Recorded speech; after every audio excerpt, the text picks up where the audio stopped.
The practice covers a large region extending in the east from Ringwood and sort of Hampshire, across most of Dorset, and then going across into West Dorset and going into East Devon, and then going further north up towards Taunton and across.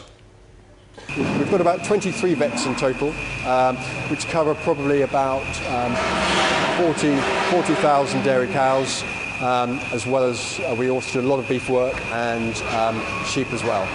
And what sort of services do you provide?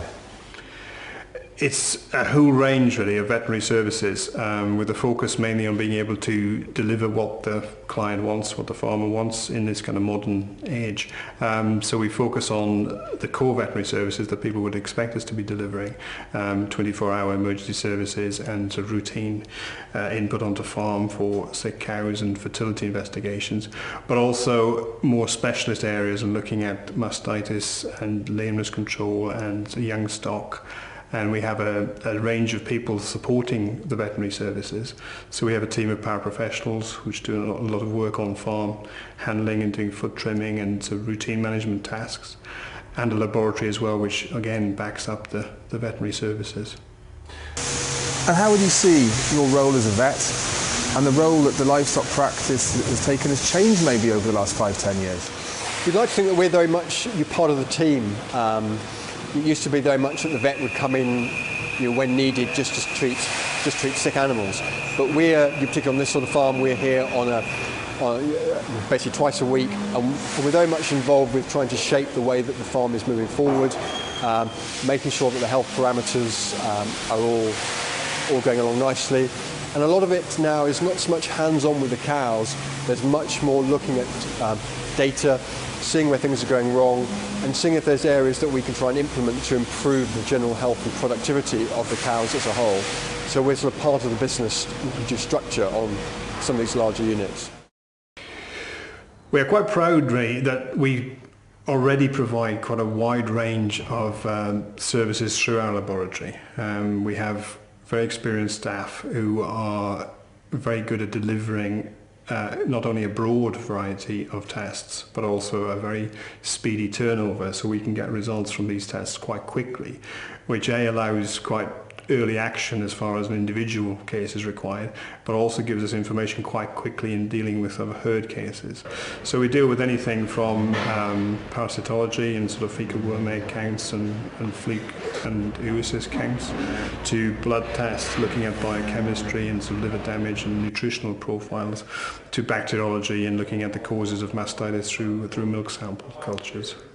I think we've always been a little bit leading edge on a lot of the new technologies that come through in dairy farming. Go to the States to find out the latest things and bring the ideas back and get them on farm. Basically what we've done is we've equipped our paraprofessionals, our foot trimmers, with ruggedized laptops that they can take onto the farm. And basically this is for two reasons. One is to record mobility scoring, which we find as a very important tool for helping to manage lameness. The other is they also use these as part of their foot trimming recording sessions. So basically, first of all, with the mobility, they will record the mobility scores into the laptop, and then they can produce an instant printout for the farmer so that he can action his lame cows, his scored 2 and 3 cows, the very next day. We mobility score every fortnight, and the day after the scoring's been done, all of those cows, which are scored 2 or 3, are picked up and assessed. And some of the 3 cows or some of the 2 cows are walking poorly because they've got a large udder or something. That's not necessarily a foot issue, but it's still a mobility issue. It's affecting the way she's going about her business. So, possibly she won't be put back in calf again. She'll be culled the following year. But it's those sort of, once you've got the information, you can do something with it. Then once we've done the mobility scoring, we can produce a list from the mobility scoring for the farmer to bring out the right cows to be trimmed. But the technology also allows those cows to be already in the computer for the foot trimmer to record the lesion, the type of lesion, the other parameters involved with the cow, which we can then analyse immediately. As soon as he's finished foot trimming that day, we can print out reports to show trends for that day, for that month, for that year, for the whole herd, we can then break that down into different types of lesions, and then we go around the farm looking at basically doing risk assessments, looking at why are they particularly bad at, say, digital dermatitis. Talking of information, I noticed that your foot trimmers are using fairly sophisticated machinery there in terms of computers. Do you think that's been a benefit to the way that you manage the herd? Oh, definitely, yeah. That's one of the reasons we went fortnightly scoring, because we were nearly doing mobility scoring as recreational for farm assurance, and I think that's completely the wrong way to look at mobility scoring. You've got to, the idea of it for me anyway, is to find the lame cows and do something about it. The technology speeds that up. With a large number of cows, you need computers and technology on your side to be able to process the information and get it back on the ground. It's the key thing, really. And how much of a benefit have you seen, say, on this particular farm in terms of using this kind of regime in terms of lameness? Well, this farm has particularly embraced the whole ethos of the scoring and the foot trimming.